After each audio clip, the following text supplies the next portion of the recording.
నమస్తే, welcome to prime 9 paper analysis. This is Sai.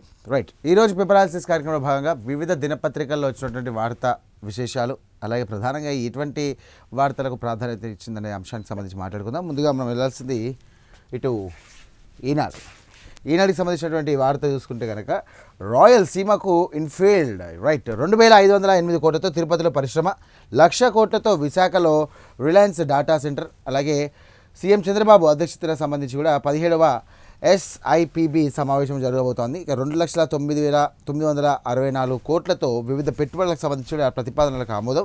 వాటి ద్వారా 38,772 మందికి ఉపాధి. సో SIPB సమావేశంలో మాట్లాడుతున్న సీఎం చంద్రబాబు, చిత్రంలో మంత్రులు అచ్చెన్నాయుడు, TG భరత్, సుభాష్ అండ్ అధికారులు. బుల్లెట్ బండి ఇక రాష్ట్రం నుండి డగ్ మన ఉంటుంది. సో బుల్లెట్ బండికి సంబంధించి రాయల్ ఎన్ఫీల్డ్కి సంబంధించినటువంటి ఏదైతే సంస్థ ఉందో దానికి సంబంధించినటువంటి మ్యానుఫ్యాక్చరింగ్ కానివ్వండి, అలాగే దానికి సంబంధించినటువంటి పరిశ్రమ కానివ్వండి, ఇక్కడ మన రాయలసీమలో పెట్టడానికి సంబంధించి ప్రోత్సాహక మండలికి సంబంధించి వాళ్ళు మాట్లాడడం జరిగింది. విజయ్ ప్రమాణ స్వీకారం ఇప్పుడే కాదు, తమిళ రాజకీయాలు నిజంగా చెప్తున్నా కదా, ఒక్కొక్క స్టేట్లోకి వెళ్ళిపోతున్నాయి. అసలు నిజంగా చెప్పాలంటే అసలు ఎప్పుడు ఏమవుతుందా అని. ఒకప్పుడు తెలంగాణ, ఆంధ్రప్రదేశ్ సంబంధించినటువంటి రాజకీయాలకు ఎట్లాంటి ఇంట్రెస్ట్ చూపించేవాళ్ళు పాలిటిక్స్లో. ఇప్పుడు తమిళనాడు రాజకీయాలకు సంబంధించి ఎప్పుడు ఏ అప్డేట్ వస్తుందని ఫోన్లు కానివ్వండి, టీవీస్ కానివ్వండి, న్యూస్ ఛానల్ చూస్తున్నటువంటి పరిస్థితి. ఎందుకు అనండి, ఇక్కడ హంగ్ ఏర్పడింది కాబట్టి, ఆ హంగ్ ఏర్పడడం కారణంగా ఎవరికి సంఖ్యాబలం ప్రభుత్వం ఏర్పాటు చేసేంత రాలేదు కాబట్టి ఇటు అన్న డిఎంకే అలాగే డిఎంకే అవుతుందని చెప్పేసి రాత్రి మొత్తం కూడా ప్రచారం జరిగింది. దీనికి సంబంధించి కూడా పళనిస్వామి ముఖ్యమంత్రి అయ్యే అవకాశం ఉందని చెప్పేసి కూడా అట్లా కూడా ప్రచారం జరిగింది. బట్ సంఖ్యాబలం లేదు కాబట్టి ఈరోజు జరగాల్సినటువంటి టీవీకే అధినేత సంబంధించినటువంటి ఈరోజు జరగాల్సినటువంటి ఏది ఈ ప్రమాణ స్వీకారం ఉంది. ఆ ప్రమాణ స్వీకారం ఏదైతే ఉందో దానికి సంబంధించి కూడా మొత్తం మీద ఎట్టకేలకు అయితే వాయిదా పడింది అనుకోవచ్చు. సో ఈ వాయిదా పడడం కారణంగా ఏంటంటే మొత్తం మీద ఇటు సంఖ్యాబలం లేదని చెప్పేసి కూడా గవర్నర్ చెప్పడం జరిగింది. ఇప్పటికి మద్దతు తెలిపింది కాంగ్రెస్ ఒకటే, మరో 5 వస్తేనే కూడా ప్రభుత్వ ఏర్పాటుకు సంబంధించి అవకాశం మద్దతు ఇవ్వబోమని చెప్పేసి కూడా ప్రకటించినటువంటి అన్నా డిఎంకే, అలాగే ఇతరుల కూడగొట్టేందుకు కూడా టీవీకే ప్రయత్నాలు. తమిళనాడు గవర్నర్ రాజేంద్ర విశ్వనాథ్ ఆర్లేకర్కు లేఖ సమర్పిస్తున్నటువంటి టీవీకే నేత విజయ్ చూశారు కదా. దీనికి సంబంధించి కూడా విజయ్ కూడా ఇవ్వడం జరిగింది. మొత్తం మీద అయితే ఇటు ఖచ్చితంగా కూడా ప్రభుత్వ ఏర్పాటుకు మాకు మద్దతు కావాలి, దీని మద్దతుతోనే అవుతుందని చెప్పేసి చెప్పడం జరిగింది. విజయ్ ప్రభుత్వానికి మద్దతు ఇచ్చే విషయంలో అన్నా డిఎంకే ఎమ్మెల్యేలు తలో మాట చెప్పినప్పటికీ చివరకు మద్దతు ఇచ్చేది లేదంటూ కూడా పార్టీ అగ్రనేతలు స్పష్టం చేశారు. బుధవారం నిర్వహించినటువంటి ఎమ్మెల్యేల సమావేశంలో రద్దయినట్టు ఆ అన్నా డిఎంకేకి సంబంధించినటువంటి ప్రధాన కార్యదర్శి పళనిస్వామితో పొత్తు గురించి చర్చించేందుకు ఆయన ఇంటికి వెళ్ళి టీకే నేతలు అధవ్ అర్జున, భుస్తి ఆనంద్ వెళ్ళినప్పటికీ కూడా ప్రయోజనం కూడా పోయింది. అన్నా డిఎంకేకి చెందినటువంటి 15 మంది ఎమ్మెల్యేలను పుదుచ్చేరిలో ఓ రిసార్ట్కి తరలించారు. సో మొత్తం మీద ఇటు 108 మంది కావాలి. సో 107 కానీ కాబట్టి 107 కానీ గెలెక్కించాలి అంటే కనీసం మరో 10 నుండి 11 మంది మద్దతు ఉంటే తప్ప ప్రభుత్వ ఏర్పాటు సాధ్యం కాదు. మరోవైపు తమిళనాడు 16వ శాసనసభ ఈ 5వ తేదీ నుండి రద్దు చేసినట్టుగా గవర్నర్ ప్రకటించారు. ఇక విజయ్ గురువారమే సీఎంగా ప్రమాణం చేయాలంటూ కూడా పార్టీ పరంగా చెన్నైలోని జవహర్లాల్ ఇండోర్ స్టేడియం ఏర్పాటు చేసుకుంటున్నారు. సో ప్రభుత్వ ఏర్పాటుకు ఆహ్వానించాలని గవర్నర్ కార్యాలయానికి టీవీకే నుండి లేఖ పంపారు. సో మొత్తం కూడా మతతత్వ శక్తులు వద్దని చెప్పేసి కాంగ్రెస్ షరతు. ద్రవిడ పార్టీలకు సంబంధించినటువంటి నాయకత్వం కొనసాగించే విధంగా కూడా ఏఐడిఎంకే అలాగే డిఎంకే నాయకులు కూడా ప్రయత్నాలు చేస్తున్నారు, కానీ చూడాలి ఏమవుద్దో. రైట్, 2028 నాటికి 80% ఏసీల ఉత్పత్తి ఏపీలోనే. రైట్, క్యారియర్ పెట్టుబడులు సీఎంపై నమ్మకానికి నిదర్శనం. భూమి పూజ కార్యక్రమంలో మంత్రి నారా లోకేష్.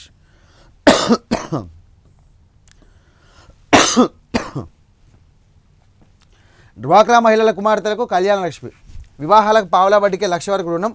కూటమి సర్కార్ మరో కొత్త పథకానికి శ్రీకారం. ఈ నెల 23వ తేదీన సీఎం చంద్రబాబు చేతుల మీదుగా ప్రారంభం. సూపర్. డ్వాక్రా మహిళలకు పెద్దపీట వేస్తుంది ఎవరు అని అంటే అది ఏపీ సీఎం చంద్రబాబు నాయుడు గారు. ఎందుకంటే వడ్డీ లేని రుణాలు కానివ్వండి, ఇప్పుడని కాదు, దాదాపు ఆయన అధికారానికి వచ్చినటువంటి టైంలో కూడా, ఉమ్మడి ఆంధ్రప్రదేశ్ టైంలో కూడా ఆయన మహిళలకు వడ్డీ లేని రుణాలు కానివ్వండి, డ్వాక్రా సంఘాలు కానివ్వండి, డ్వాక్రా స్వయం ఉపాధి శక్తి కింద కానివ్వండి చాలా పథకాలు పెట్టాడు మహిళలకు. అందులో భాగంగానే ఇంకొక పథకాన్ని కూడా తీసుకొచ్చాడు. డ్వాక్రా మహిళ కుమార్తెలకు కూడా కళ్యాణ లక్ష్మి పథకం కూడా తీసుకొచ్చింది. రైట్, పుట్టపర్తిలో యుద్ధ విమానాల ప్రాజెక్ట్ ప్రభుత్వం ఆమోదం. ఏడీఏకు ఉచితంగా భూములు కేటాయిస్తూ కూడా ఉత్తర్వులు జారీ చేసింది. మొత్తం మీద అయితే సత్యసాయి జిల్లా పుట్టపర్తి యుద్ధ విమాన ప్రాజెక్టు ఫ్లైట్ టెస్టింగ్ సెంటర్కు ఏర్పాటుకు అనుమతిస్తూ ప్రభుత్వం ఉత్తర్వులు జారీ చేసింది. ఇందుకు అనుగుణంగా రాష్ట్ర సర్కార్ పంపిన ప్రతిపాదనకు డిఆర్డీఓ ఆమోదం తెలిపింది. వేదములే శ్రీనివాసుని మఠ తిరుమల వీధులకు వేదాలు పురాణ పురుషులు అల్వార్ల పేరుతో నామకరణం. సూపర్. జీవిత ఖైదీల ముందస్తు విడుదల జీవో త్వరలో రద్దు. ఆ స్థానంలో కొత్త రిమేషన్ పాలసీ మసైదా తయారీకి కమిటీ ఏర్పాటు. సూపర్. సువేంది అధికారి పిఏ దారుణ హత్య. ఇండియా కూటమిలో విజయ్ చిచ్చు. టీవీకే సంబంధించి కూడా కాంగ్రెస్ మద్దతుపై డిఎంకే ఆగ్రహం. లోపల పేజీలో రైట్. ఒప్పందానికి చేరువలో హార్మోజ్ వీలైనంత త్వరగా తెరవండి. చైనా తాను చైనా పర్యటన వెళ్లేలోపు కుదరొచ్చన్న ట్రంప్. ఇరాన్తో చర్చల్లో గొప్ప పురోగతి ఉందన్నటువంటి వ్యాఖ్య. ప్రాజెక్ట్ ఫ్రీడమ్ నిలిపివేత. హార్మోజ్ తెరవకపోతే కనుక బాంబుల వర్షమైనట్టు కూడా హెచ్చరిక. ఓమన్లో ముసందం తీరంలో హార్మోజ్ జలసంధిలో నౌకలు పడవలు. ఇది చైనా కూడా ఇన్వాల్వ్ అయిందంటే మాత్రం చూసుకోవాలి. రాబోయే దాదాపు నెల 2 నెలలు అవుతుంది, 2 నెలల పైనే అవుతుంది. రైట్. ఇది సంగతి చూద్దాం ఒకసారి. తమిళ్ సినిమాస్ దళపతి విజయ్ జననాయగన్ 2.0 నేడే విడుదల. సెన్సార్ బోర్డు అభ్యంతరాల వల్ల సినిమా విడుదల ఆగింది. ఎందుకంటే ఆయన ప్రమాణ స్వీకారం ఆగింది కదా, ఆ టైప్లో అన్నట్టు. సంఖ్యాబలంపై సంతృప్తి చెందని గవర్నర్. విజయ్ ప్రమాణ స్వీకారోత్సవం రద్దు. సో ఇది ఇటు ఈనాడులో ఉన్నటువంటి ప్రధాన అంశాలు. చూద్దాం దీనికి సంబంధించి కూడా. మరొక అంశంలోకి వెళ్తే కనుక సాక్షి సమగ్ర వ్యూహాత్మకత ఒప్పందం ఖరారు. ఇరు దేశాల మధ్య వచ్చే 4 ఏళ్లలో $25 బిలియన్ వార్షిక వాణిజ్యమే లక్ష్యంగా భారత్. వియత్నాంలో మరో అడుగు ముందుకేశాయి. సువేందు అధికారి పిఏ దారుణ హత్య. పశ్చిమ బెంగాల్ బీజేపీ నేత సువేందు అధికారి వ్యక్తిగత సహాయకుడు చంద్రనాథ్ రత్ గుర్తెందున కాల్పులో దారుణ హత్యకు గురయ్యాడు. అది అక్కడ పెద్ద ఇష్యూ అయ్యేటట్టుంది, అర్థమైపోయింది సినిమా. తమిళనాట సస్పెన్షన్ థ్రిల్లర్. గంటకు మారిన రాజకీయ సమీకరణలు. అలాగే విజయ్కు సీఎం కుర్చీ దక్కకుండా ద్రవిడ పార్టీల అనూహ్య ఎత్తుగడ. బద్ధ వ్యతిరేకమైనటువంటి డిఎంకే అన్నా డిఎంకే మధ్య పొత్తు. ఇందాక చెప్పానా, అంతా బుట్టి మాట అంటూ కొట్టేసిన ప్రధాన పార్టీలు మ్యాజిక్ ఫిగర్తో వస్తేనే ప్రభుత్వం ఏర్పాటుకు ఒప్పుకుంటారని విజయ్ని తిరిగి పంపేసినటువంటి గవర్నర్. ఎత్తుకు పై ఎత్తుతో రసకందయంలో తమిళనాడు కొత్త ప్రభుత్వ ఏర్పాటు ప్రక్రియ. ఇందులో క్లారిటీ ఇచ్చారు చూడండి ఒకసారి. సీన్ 1, సీన్ 2, సీన్ 3 అన్నట్టు. తమిళనాడులో పార్టీలు ఏ విధంగా జత కడితే మెజారిటీ ఎలా అంటే ఇది చూడండి. రైట్, కనబడుతుందా? తమిళనాడులో పార్టీలు ఏ విధంగా జత కడితే మెజారిటీ ఎలా. సీన్ 1 చూసుకుందాం. 118 సీట్స్. ఓకే, సీన్ 1లో టీవీకేకి ఎన్ని 107 వచ్చినాయి, కాంగ్రెస్కి ఎన్ని 5 వచ్చినాయి, వీసీకి ఎన్ని 2 వచ్చినాయి, లెఫ్ట్ పార్టీలు 4 వచ్చినాయి. సో 7, 2, 9 + 4 10, 11, 12, 13, 14 + 5 119. ఒక సీట్ ఎక్కువ వచ్చింది. 119 అంటే 118 పట్టుకోండి. సీన్ 1లో ఒకవేళ టీవీకే పార్టీకి సంబంధించి పెడితే కనుక, టీవీకే పార్టీ అనుకుంటే కనుక, సీన్ 3లో 150 సీట్స్ అనుకోండి. ఎట్లా? ఏఐడిఎంకేతో జత కడితే కనుక, ఇప్పుడు కాంగ్రెస్ అయిపోయింది కదా, ఏఐడిఎంకే మళ్ళీ కాంగ్రెస్ సంబంధించి ఏఐడిఎంకే ఏంటి 47 + 5 107 159 అయింది. సీన్ 3లో కనుక చూస్తే ఒకవేళ టీవీకే పార్టీ వద్దు అనుకుంటే DMK 59, AIADMK 47, PMK 4, IUML 2, VCK 2, left పార్టీలు 4, ఏఐఎంఎంకే 1, డిఎండికే 1, మొత్తం కలిపి 120. సో మొత్తం మీద సంఖ్యాబలం వచ్చేసి 118 కావాలి. కాబట్టి టీవీకే గెలిచిన అయితే విజయ్ 2 సార్లు పోటీ చేసి గెలిస్తే ప్రభుత్వానికి మద్దతు విషయంలో దాన్ని 107 గానే పరిగణిస్తారు. రైట్, కరెక్ట్, వాస్తవం. ఎందుకంటే దానికి సంబంధించి ఒక ఆయన రాజీనామా పెట్టింది కదా, ఎక్కడేదా తిరుచి. అనగనగా మరో బరితెగింపు. 1100 కోట్ల భూమి 20 కోట్లకి. పర్యాటక అభివృద్ధి ముసుగులో చంద్రబాబు సర్కార్ భూదోపిడి. తిరుపతి 1 ప్రాజెక్టు పేరుతో భారీగా భూపందేరం. ఎకరం 50 కోట్లకు పైగా ఉంటే కేవలం 90 లక్షలకే తెగ నమ్మకం. కూటమి అధికారంలోకి వచ్చినప్పటి నుండి తిరుపతిపై కన్నేసిన ఓ మంత్రి.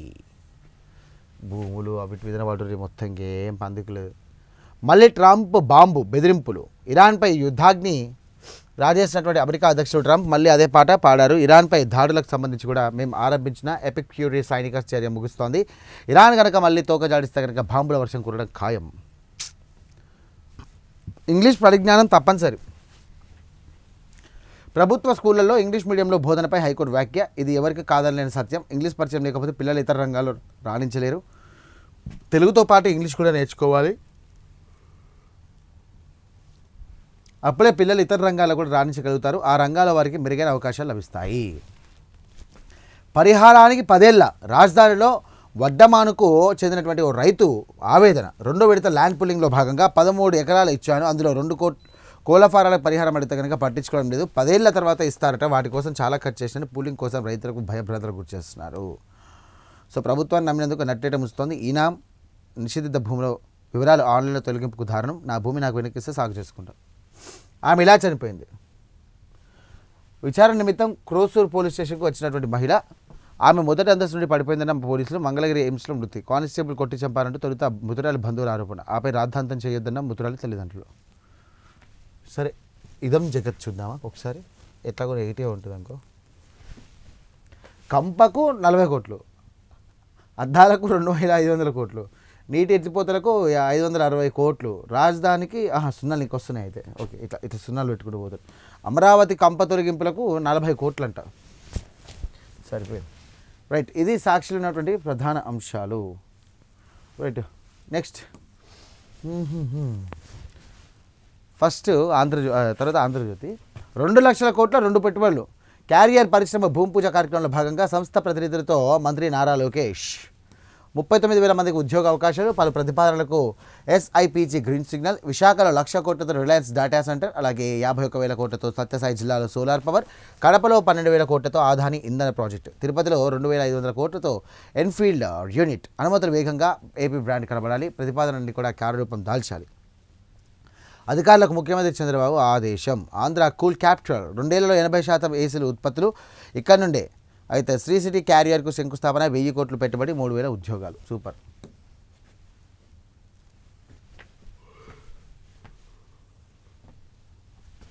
విజయ్కు గవర్నర్ ఝలక్. ప్రభుత్వ ఏర్పాటుకు అవసరమైనటువంటి మెజారిటీ చూపించాలన్న గవర్నర్. ప్రమాణ స్వీకారంపై రాని స్పష్టత. సుప్రీంకు వెళ్లే యోచనలో విజయ్. అన్నా డీఎంకేలో తప్పని సంక్షోభం. టీవీకేకు మద్దతిస్తామన్న పలని తీవ్రంగా వ్యతిరేకించిన సీనియర్లు. చేసేది లేక సర్దుకున్న మాజీ సీఎం. విజయ్కు big shock. ఆదాయం దాచిన వ్యవహారంలో మద్రాసు హైకోర్టు విచారణ. విజయ్ హంగ్ భంగం. తమిళ రాజకీయాల్లో అనూహ్య పరిణామాలు. ద్రవిడ పార్టీలో ఐక్యత దిశగా వ్యూహాత్మక అడుగులు. డీఎంకే అన్నా డీఎంకే జట్టు కలిసే అవకాశం. మద్దతు సమీకరించలేక విజయ్ సతమతం. 5 సభ్యుల కాంగ్రెస్ ఒకటే ఆయన వైపు. ప్రభుత్వ ఏర్పాటుకు అవకాశమైన గవర్నర్. పోస్ట్ ఎలక్షన్స్ అలయన్స్గా ద్రవిడ పార్టీల జట్టు. ఈ పార్టీలన్నిటి కలిపి కనుక 120 సీట్లు. అధికారాన్ని పంచుకోనున్న అన్నా డిఎంకే. తొలుత అన్నా డిఎంకే పళనిస్వామికి ఛాన్స్. తమిళనాట రిసార్ట్ రాజకీయం. 3 చోట్ల ఏర్పాట్లు. సంఖ్యాబలం లేదు. విజయ్కు పిలుపు అక్కర్లేదు. గవర్నర్కు సంబంధించి కూడా రాజ్యాంగ నిపుణుడు బన్సోడే సలహా. అవకాశం ఇస్తే ఫిరాయింపుల్ని ప్రోత్సహించినట్టే. నాడు యూడీకి సుప్రీం ఒక్కరోజే గడువు. నిపుణుడు. డిఎంకే కాంగ్రెస్ కూటమి విచ్ఛిన్నం. ఊహాచిత్రం. ఒకవేళ వీళ్ళిద్దరు కలిస్తే కనుక ఎట్లుంటుందని చెప్పేసి ఊహాచిత్రం. ఒకవేళ వీళ్ళిద్దరు కలిస్తే ఇట్లుంటుంది.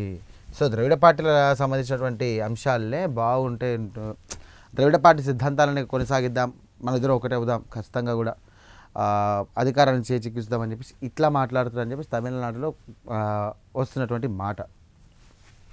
సో మొత్తం మీద అయితే టీవీకేకి సంబంధించిన గెలిచినప్పటికీ కూడా సంతోషంగా దానికి సంబంధించి ఏంటి ఉండలేకపోయినటువంటి పరిస్థితి. ఒక గ్రామం ఒక నెల. భూ సమస్యల పరిష్కారానికి కొత్త కార్యక్రమం. ప్రజల వద్దకే రెవెన్యూ సంబంధించినటువంటి ఇతర అధికారులు. ప్రతి గురువారం మండలంలో ఓ గ్రామానికి నెలలో 4 దఫాలుగా సందర్శన. ఈ నెల నుండే రాష్ట్రమంతా అమలు.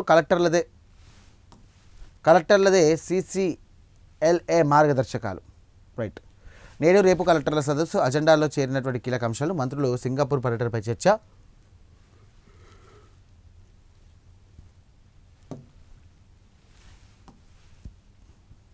అజెండాలో చేరినటువంటి కీలక అంశాలు. కలెక్టర్ విభాగాధినేతలతో కార్యదర్శుల క్షేత్రస్థాయి పర్యటనపై కేంద్రీకరణ. 51 మంది వైద్యులకు ఉద్వాసన. విధుల నుంచి శాశ్వతంగా తొలగింపు. మరో 33 మంది కూడా ఛార్జీలు, మెమోలు. త్వరలో 3 ప్రొఫెసర్లపైన కూడా చర్యలు. విధులకు గైర్హాజరుపై ప్రభుత్వం సీరియస్. బాధ్యతారాహిత్యాన్ని ఉపేక్షించాం. రైట్, వాస్తవమే. ఇట్లా చేస్తే కరెక్ట్గా ఇస్తారు నిజంగా చెప్పాలంటే. లేకుంటే గవర్నమెంట్ హాస్పిటల్లో జాబులు ఉండి కూడా వాళ్ళ ప్రైవేట్ హాస్పిటల్లో వాళ్ళ నిర్వాహకాలు దారుణం. అసలు పైసలు ఇస్తేనే పని. మెడికల్ కార్పొరేషన్లో ముదిరిన అవినీతి, పీఓ సహా ప్రతి పనికి కూడా పర్సంటేజ్కి సంబంధించినటువంటి అంశం ఇవ్వాల్సిందే. సీటుకు మూడు చెప్పాలి. ఢిల్లీలో డీల్స్ చేసే అధికారానికి 4.5%. వైద్య పరికరాలకు సంబంధించి కూడా విభాగంలో అధికారికి 3%. వీళ్ళు పర్సంటేజ్ తీసుకుంటారా? డ్రగ్స్ విభాగంలో డిమాండ్ చేసినంత బయో మెడికల్ ఇంజనీర్లకు 1.5%. బిల్లులు పెట్టాలంటే ఫైనాన్స్ విభాగంలో 2%. గడువు ముగిసినా వెళ్ళని ఎక్విప్మెంట్ అధికారి. ప్రభుత్వం ప్రక్షాళన చేయాల్సినటువంటి సమయం ఇది. పోలవరం నిర్వాసితులకు భారీ ఊరట. ఇళ్ల నిర్మాణ వ్యయం 3.57 లక్షలకు పెంపు. భూమి కొనుగోలుకు 2 లక్షల సాయం. ఓటీఎస్ కింద ఇక 6.85 లక్షల చెల్లింపు. సిఎస్ సాయిప్రసాద్ ఉత్తర్వులు. పంజాబ్లో పేలుళ్లు బీజేపీ పనే. ప్రజల్లో భయోత్సాహం సృష్టించి వచ్చేది ఎన్నికల్లో లబ్ధి పొందేందుకు ఆ రాష్ట్ర సీఎం భగవత్ మాన్ ఆరోపణ. ఐఎస్ఐ హస్తం. ఖలిస్తాన్ గ్రూపుల పైన కూడా డౌట్. దర్యాప్తు రంగంలో ఎన్ఐఏ. ఇది జరిగింది. రైట్, ఏటీఎంని ఎత్తుకెళ్లారు. ఇది హైలైట్ న్యూస్ని. సత్యసాయి జిల్లా ధర్మవరంలో ఘటన. యంత్రాన్ని రాడ్లతో పికిరించిన దొంగలు బులెరోకు తాడుతో కట్టి బయటకు ఇచ్చారు. అదేమిటన్న వాళ్ళను బెదిరించి పరారు. ఏటీఎంలో 7.5 లక్షల వరకు నగదు. అనంత జిల్లాలో దొరికినటువంటి కాల్ ఏటీఎం. రాడ్లతో లేపి తాడు కట్టి బండికి గుంజే అంత ఉంది అని అంటే అక్కడ మనుషులు అంత రాత్రి ఉన్నప్పటికీ కూడా పెట్రోలింగ్ అనేది ఉంటుంది. పెట్రోలింగ్ కానీ నైట్ పెట్రోలింగ్కి సంబంధించినటువంటి పోలీసు వ్యవస్థ కూడా తిరుగుతూ ఉంటుంది. అంత ఏమంటారు మా తెలంగాణ భాషలో చెప్పాలంటే బరిదెగించారు. అది సత్యంగా తెలిగే కానీ. రైట్, ప్రాణాల మీద తెస్తున్నటువంటి సోషల్ మీడియా మాటలు. అబ్బా, ఇది నిజంగా చెప్పాలి మీకు. నిజంగా ఎట్లయిపోతారంటే రాను జనాలు కూడా మేము కట్టుకున్న కాళ్ళకు మేము పట్టుకున్న కుందేలకు 3 కాళ్ళు. ఎడ్డోని అనేది తప్పాలప్ప ఇంకా వేరే అనద్దు అనే టైప్లో అయిపోయింది ముచ్చట. ఎట్లే అంటే అసలు నిజంగా చెప్పాలంటే ఎటు పోతుంది అంటే జనరేషన్ మారుతున్నది, రోజులు మారుతూ ఉన్నాయి, రోజుకొక తీరు వస్తున్నది. అయినప్పటికీ ఇక ఉన్నారు అట్లా జమ అయిపోయారు మంది గండాన. ప్రాణాల మీద తెచ్చినటువంటి సోషల్ మీడియా వంటలు, వీడియోలు, రీల్స్ చేసే వరకు కూడా ప్రయోగాలు. ఉమ్మెత్తు పువ్వు ఆకులతో కూర చేసినట్టు మహిళ. ఉమ్మెత్తు పోవడం తింటాడా? దిమాకు ఉన్నాడు. అది తిని కుటుంబం మొత్తం కూడా ఆసుపత్రి పాలు. ఏమైపోయారా నాయన ఈ ఆడకలజ్ గంగల వేరు మీరు అంత మంది గండాన. సోషల్ మీడియాలో వచ్చే వెరైటీ వంటల వీడియోలు, రీల్స్ ప్రాణాల మీద తీసుకొస్తున్నాయి. తాజాగా ఒక మహిళ యూట్యూబ్లో చూసి ఉమ్మెత్త పువ్వుతో కూరతో వీడియో చూసి వెరైటీగా ఉందని వండి తిని ఇంట్లో వాళ్ళందరూ పెట్టింది. అది తిన్న ఆ ఫ్యామిలీ విష ప్రభావానికి లోనై ఆసుపత్రి పాలైంది. చావు వచ్చిన వరకు వెళ్ళినటువంటి కుటుంబం ఇప్పుడు కోలుకుంటుంది. బండకేసి పెడతారు సెట్ అయిపోయినా కూడా. ఏం చేసినావు, ఏం వంట చేసినావు అని చెప్పి నాలుగేసి పెడితే మొత్తం దిమ్మ తిరుగుతుంది. ఇంకా ఫోన్ కాదు కదా, కనీసం 1 రూమ్లకి వంట వేద్దామని కూడా భయం అవుతుంది మనకి. అవసరమా కథలు? నాకు అర్థం కాదు. ఉన్న జాగాలు ఉండక ఏం పనికి వచ్చే పంచాయతీ పడదు. పనికి రాని పంచాయతీ అదంతా కూడా. ఉమ్మెత్త పూతో కూర అంటుకో తింటారా? చిన్నప్పుడు పిల్లగాళ్ళకు ఉమ్మెత్త దాని వాసనలు ఊరుదురా, ఆ పువ్వును కూడా ముట్టద్దు అని చెప్పేసి అంటుండే. ఆ ఉమ్మెత్త పువ్వుని తీసుకొచ్చి పప్పు వేసి కందిపప్పు ఉడకబెట్టి మంచిగా నువ్వు తినేదాకా నీ సాగు నువ్వు దావాకరాట, మళ్ళీ పొరాళ్ళకి పెట్టి మళ్ళీ అట్లనే అయ్యవకు పెట్టి అట్లనే మొగానికి పెట్టేస్తారు. సచ్చి ఊరుకుంటారు అందరు. కడుపులోకి వెళ్ళి దింప అవతల పడుతుంది. ఉమ్మెత్త పువ్వు అంటే ఏమనుకుంటారు? పట్టిదా? చూసాకాడి చూడరు కానీ మొత్తం ఇక వంటలు రానట్టు వెనకటి కాలంలో మొత్తం అసలు వంటలు వేసి ఇప్పుడు మేము వంటలు మర్చిపోయాము. యూట్యూబ్లో చూస్తూనే అవుతుంది. చికెన్ ఎట్లా వండాలి, హౌ టు కుక్ చికెన్ ఎట్లా వండాలి అని ఇట్లా రప్పని కొడితే కథ మార్చేస్తుంది. అట్లా అయిపోయి పోతాం జనాలు కూడా. ఆడవాళ్ళు కూడా, ఆడపిల్లలు కూడా ఎట్లా అయిపోయారంటే అమ్మ దగ్గరికి పోయి అమ్మ ఈ వంట నేర్పి టైం అయిపోయింది. అమ్మ ఏంది వంట ఎట్లా అంటావు అనే టైప్లో మాట్లాడుతారు. ఇప్పుడు జర వంట రూమ్లోకి పోయి మంచిగా మీరే వండుకొని తింటే గమ్మత్ అనిపిస్తుంది. ఇవాళ రేపు హోటల్లో తింటే భయం అయిపోతుంది. హోటల్లో తింటే కూడా పెద్ద పరిశ్రమ అయిపోతుంది. దేని దిమ్మకున్నాడు చుట్టూ పని చేస్తే దిమ్మకున్నాడు అసలు పని చేయడు. ఉమ్మెత్త పోతున్నాడు కూర అనుకొని తింటారా? అమ్మ జీవితం. మెట్రో ఫేజ్ 2కు ఆమోదం తెలపండి. కేంద్ర మంత్రి మనోహర్ లాల్ ఖట్టర్ను కోరినటువంటి సీఎం రేవంత్ రెడ్డి. ప్రాజెక్టులో కేంద్ర ప్రభుత్వం భాగస్వామిగా ఉండాలని విడితే ఎయిర్పోర్ట్ భారత్ ఫ్యూచర్ సిటీ కారిడార్కు ఫేజ్ 3గా చేపట్టాలని సూచన. ఈ మెట్రో ఫేజ్ 2 పనులు ఎప్పుడు చాలైతాయి, ఎప్పుడు గంగలపోతాయి? ఈయన అధికారంలోకి వచ్చినప్పుడు మెట్రోకి సంబంధించినటువంటి నిధులు కావాలని చెప్పేసి మొర్రో అని మొత్తుకుంటాను. అయినక్కడికి అక్కడికి వస్తారు. మొన్న బడ్జెట్లో వస్తాయంటే అది కూడా రాలే. ఈయన మెట్రో ఫేజ్ 2 పనులు చేద్దామని చెప్పి ఫిక్స్ అయ్యిండు. అయిపోయింది 2 సంవత్సరాలు. ఇంకొక 2 సంవత్సరాలు ఉంది. పదరు రాజోడో రెడ్డోడో ఏ కాలంకి అవుతుందో, అది ఏ జమానాకి అవుతుందో. నిధులు రావాలి, దానికి ప్లాన్ కావాలి, తర్వాయి కావాలి, కొబ్బరికాయ కొట్టాలి, చాలు చేయాలంటే ఇక అది ఒక 5-6 ఏళ్ళ ముచ్చట. అది ఇప్పుడు ముచ్చట కాదు. అది ఇప్పుడున్న మెట్రో ఫేజ్కి సంబంధించి చూసినట్టయితే మొత్తం ఈడికలు ఆడికన్నా 8 మస్తు ఏళ్ళు పట్టింది అది చేయడానికి. ఇది ఎప్పుడు చాలా అవుతుంది ఏం కాదు. మరి కేంద్ర మంత్రి కానీ కేంద్ర సర్కార్ అని ఇప్పుడు జర సోచాయించి సరే పోనీ ఇద్దామనే టైప్లో ఆలోచిస్తే జర ప్రతిపక్షం కానీ అపోజిషన్ పార్టీ అని ఇద్దామని అనుకుంటే అట్లా ఆలోచన చేస్తే ఇవ్వచ్చు. లేదు అట్లా వాడి అని చెప్పేసి అంటే ఇట్లా ఉంటుంది కథ. ఏడ బోల్డ్ వేసిన గొంప ఆనే బోల్డ్ వేసినట్టు ఉంటుంది. విజయ్కి షాక్, ప్రభుత్వ ఏర్పాటుకు నో చెప్పిన గవర్నర్. ప్రమాణ స్వీకారానికి ముందే మెజారిటీ నిరూపించుకోవాలని మెలిక. సర్కార్ ఏర్పాటుకు కావాల్సింది 118 ఎమ్మెల్యేలు. కాంగ్రెస్ సపోర్టుతో టీవీకేకి ఉన్నది 112 మంది ఎమ్మెల్యేలే. 4 సీట్లు గెలిచిన వామపక్షాలు డిఎంకేతో ఉంటామని వెల్లడి. సిద్ధిలో సర్కార్ ఏర్పాటు. తమిళనాడులో ఊహించని పరిణామాలు. ఎట్లయితే అట్లున్నది చెప్తున్నా కదా.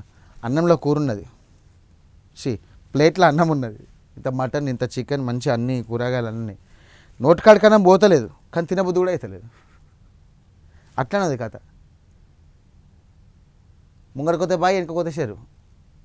ఇప్పుడు బాయిలో దొంగిన పానం పోతుంది, షెర్లో దొంగిన పానం పోతుంది. షెర్లో దిగితే ఓకే జర ఈత కొట్టుకుంటున్నాను రావచ్చు, కానీ బాయిలో దొంగితే ఎట్లా పైకి రాలేవు కిందికి పోలేవు. అట్లున్నది కథ. సో చూడాలి ఈ తమిళనాడు రాజకీయాలు ఎట్లా అనేది చూడాలి. మొన్నదాకా పశ్చిమ బెంగాల్ మీద ఉండే కాన్సన్ట్రేషన్ అంత జనాలకి, ఇప్పుడు మొత్తం తమిళనాడు మీద పడ్డది. రైట్, దంచి కొట్టిన సన్ రైజర్స్. సొంత గడ్డపై సన్ రైజర్స్ హైదరాబాద్ సంబంధించి మొత్తం మీద కూడా సన్ రైజర్స్ అదరగొట్టింది. విధ్వంసకర ఇన్నింగ్స్ పంజాబ్ బౌలర్స్ 30 తిప్పలు పెట్టింది. క్లాసిన్ 69, ఇషాన్ కిషన్ 55 దుమ్ము రేపారు. ఫస్ట్ బ్యాటింగ్ చేసినటువంటి సన్ రైజర్స్ 20 ఓవర్లలో 4 వికెట్లు కోల్పోయి 235 పరుగులు తీసి భారీ స్కోర్ చేసింది. తర్వాత బ్యాటింగ్తో కుదిరినటువంటి పంజాబ్ 20 ఓవర్లను 7 వికెట్లు కోల్పోయి 202 పరుగులు తీసింది. దీంతో సన్ రైజర్స్ 33 పరుగుల తేడాతో సాధించింది. 18 కార్పొరేషన్ ఫెడరేషన్లకు చైర్మన్ల నియామకం. ఇందులో 16 కుల వృత్తిదారుల కార్పొరేషన్లు ఫెడరేషన్లు. తెలుగు అకాడమీ చైర్మన్గా ప్రొఫెసర్ వెంకటనారాయణ, గ్రామ పంచాయతీ ట్రిబ్యునల్ చైర్మన్గా సూదిని రెడ్డి, తెలంగాణ చేనేత అభివృద్ధి సంస్థ చైర్మన్గా దూడం వెంకటరమణ. సుప్రీంకోర్టుకు బెంగాల్పూర్ అంట సరిపోయింది. లాస్ట్కి ఈడికి వస్తుందని ఈడికి వచ్చింది. ఎన్నికల్లో రిగ్గింగ్ ఆరోపణతో కోర్టుకు ఆశ్రయించేందుకు మమతా నిర్ణయం. సో సీఎం పదవికి రాజీనామా చేసే ప్రసక్తే లేదని వెల్లడి. కేంద్ర జోక్యం చేసుకోవాలనుకుంటే రాష్ట్రపతి విధించాలని డిమాండ్. తిరిగి నల్లకోటు ధరించనున్నది ఇది. చందమా భట్టాచార్య ఈ నెల 9న టీఎంసీ కార్యాలయంలో రవీంద్ర సంగీతం పేరుతో నిరసన. కరోనా కంటే కాంగ్రెస్ డేంజర్. రేవంత్ రెగ్యులర్లో సీఎం కాదు, రెన్యువల్ సీఎం. ఢిల్లీకి ప్రతి నెల కప్పం కడుతూ సీటు కాపాడుకుంటున్నాడు రాహుల్. నీ రైతు డిక్లరేషన్ ఏమైంది? 34 హామీల నయవంచనకు 4 ఏళ్ళు. మేడిగడ్డ ప్రాజెక్టును బాంబేటి వేల్చినావు. చెక్ డ్యాములు కూడా వేలుస్తాండ్రు. వరంగల్ రైతు సంగ్రామ సదస్సులో బీఆర్ఎస్ వర్కింగ్ ప్రెసిడెంట్ కామెంట్లు. నిన్న మాత్రం అబ్బాబ్బాబ్బా అది మాట కాదు, తూట లెక్క వేల్చిన రప్ప ఇష్టం కసిన మాటలు మాట్లాడారు రేవంత్ రెడ్డి. రైతులకు ఏం చేసినావు, ఏం గంగలమైంది, ఏమైంది, రైతు బంధు పడ్డదా, రైతు బీమా పడ్డదా, 500 రూపాయల బోనస్ పడ్డదా, మక్కలు కొంటుండా, వడ్లు కొంటుండా, ఏం కొంటుండు, ఏం చేసి సంపాదిస్తుండ్రు, ఇవన్నీ పైసలు తీసుకో ఆయనతో ఢిల్లీలో వాసి పెడుతున్నాడు. ఒక్క మాటనా అయితే ఎంటనే మన మహేష్ అని అందుకున్నాడు. వీడు కేటీఆర్కి నిన్న 420 లీడర్ అయినది ఒక దొంగల batch. PCC chief Mahesh Kumar Goud, KTR నీ స్థాయి ఎంత, నీ బతికెంత, నువ్వు రాహుల్ రేవంత్ని విమర్శించేది డ్రగ్స్ ప్రభావంతోనే ఇలా మాట్లాడుతున్నాని అనుమానంగా ఉంది. ఆయనకు మానసిక వైద్యంతో చికిత్స అందించాలనుకుంటే అవసరం ఉందని చెప్పేసి అన్నాడు. సో బండి సంజయ్ కేంద్ర మంత్రులు కాకుండా పిట్టల దొరలా ప్రవర్తిస్తున్నాడని ఫైర్. సరిపోయింది. రాజకీయ నాయకులు రాను ఎట్లయిపోతుందంటే ఇట్లా దిగజారిపోతున్నారు మొత్తం. సిపి సుమతి ఆపరేషన్ పోకిరి ఇది highlight news. Dilsukh Nagar metro station వద్ద అర్ధరాత్రి ఒంటరిగా మల్కాజ్గిరి కమిషనర్. స్థానిక పోలీసులకు తెలియకుండా సివిల్ డ్రెస్లో వెళ్ళినటువంటి ఆఫీసర్ 3.5 గంటల పాటు అక్కడే వస్తావా అంటూ పోకిరిలో సతాయింపు.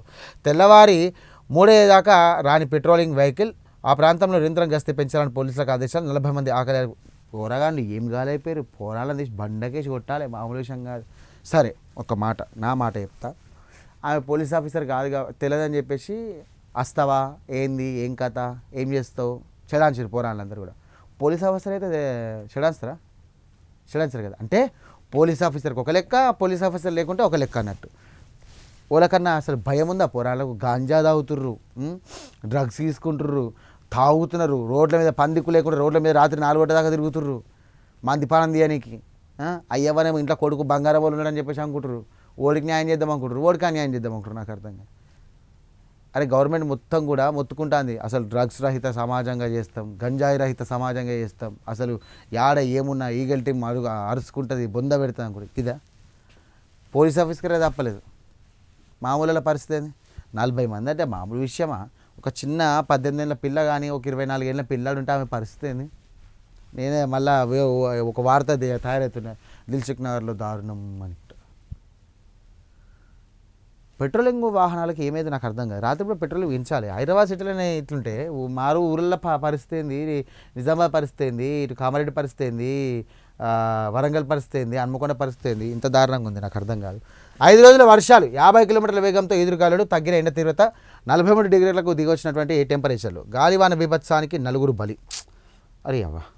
మంచిర్యాల జిల్లా కొత్తూరు గంపాలపల్లిలో అర్ధరాత్రి తోచినటువంటి తర్వాత కూలిన రేకుల షెడ్డు, వడకుప్పల కాపలా వెళ్ళినటువంటి 3 కొడుకును బస్సు ఎక్కించి వస్తుండగా మరొకరు మృతి. అబ్బా, మరో 3 కూడా తీవ్ర గాయాలు. మంచిర్యాల జిల్లాలో విషాదం, మృతుల కుటుంబాలకు న్యాయం చేయాలంటూ బీఆర్ఎస్ లీడర్ ధర్నా. ఒక్కో ఫ్యామిలీకి 2 లక్షలు చొప్పున మంచిర్యాల ఎమ్మెల్యే ప్రేమ్సాగర్ రావు సాయం. తీర్మార్ అమ్మాయి అనుకున్న సాధించడం.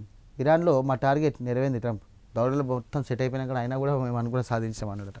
రైట్, మొత్తం ఇదైతే ఇది ప్రధానంగా ఉన్నటువంటి వార్తా అంశాలు. చూడాలా మరి ఇటు తమిళనాడు రాజకీయాలు ఏ విధంగా ఉండబోతున్నాయి, ఇటు తెలంగాణ రాజకీయాలు కానివ్వండి, ఏపీకి సంబంధించినటువంటి పెట్టుబడులు ఇంకా ఎంతవరకు వస్తాయనే అంశానికి సంబంధించి కూడా పూర్తి వివరణ కానీ పూర్తికి సంబంధించినటువంటి విశేషాలు తెలుస్తాయి. రైట్, ఇది ఇప్పటివరకు ఉన్న పేపర్ అనాలిసిస్. మరో అంశంతో మళ్ళీ కలుద్దాం. అంతవరకు చూస్తున్నటువంటి ప్రైమ్ 9.